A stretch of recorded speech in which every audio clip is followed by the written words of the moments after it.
Curbside cleanup.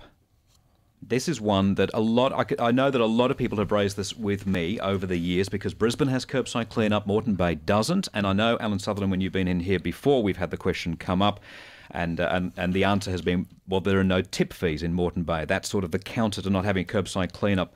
Dean Teasdale, if you were mayor, would there be a curbside cleanup? There would be a curbside cleanup and our tips would remain free. We're watching closely the Gold Coast, who in this budget, the 15-16, have just rolled out curbside cleanup to the entire city after they trialled it in a few divisions. Obviously, that process will go out to competitive tenders, so we don't really want to put too many parameters around what it might cost council, but it is achievable in the current budget limitations. And it is a service that adds value. There's a lot of concern around council adding value to ratepayers, and there'd be no additional cost. It'd be within the council's budget, and something would have to give though. Look, I think there's lots of things it can give. I think council needs to be reprioritised back to basics of roads and rates and rubbish, and to live within its means as council to be able to afford to deliver those programs. Allan Sutherland, curbside cleanup.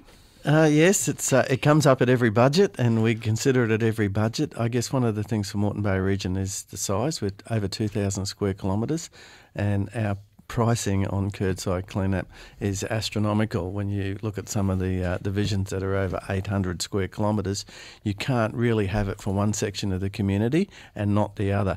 And we've found by giving free tipping charges, if we charge in a large area with, like Moreton Bay with a large rural base, evidence is that people will start dumping their rubbish down side streets and laneways and rural areas.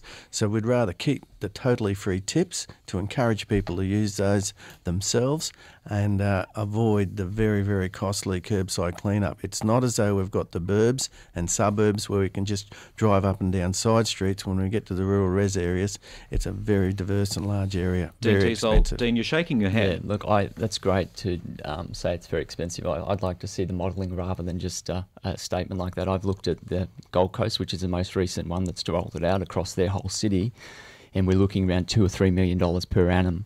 So it would be a biannual program, so we might be looking about $6 million across the 4 years at council. That is achievable. Do you agree with that the cost that Dean Teasdale's come up with there? No, we've got a much larger rural base in the Gold Coast. In fact, we've got 2,000 square kilometres. It's a huge area to be taking wash machines, etc., from. This is the sort of roads, rates, rubbish. This is actually, the two of you have very different positions on this. This is the sort of thing that could decide people's votes in a council election. It's the core business of council is roads, rates and rubbish, and that's what our region is saying. We want our council to be a local government and accept responsibility for delivering services like curbside cleanup. Final thought on curbside cleanup? Well, it comes up every year, and every year 12 people sit around the table, and every year they opt for the free tipping charges.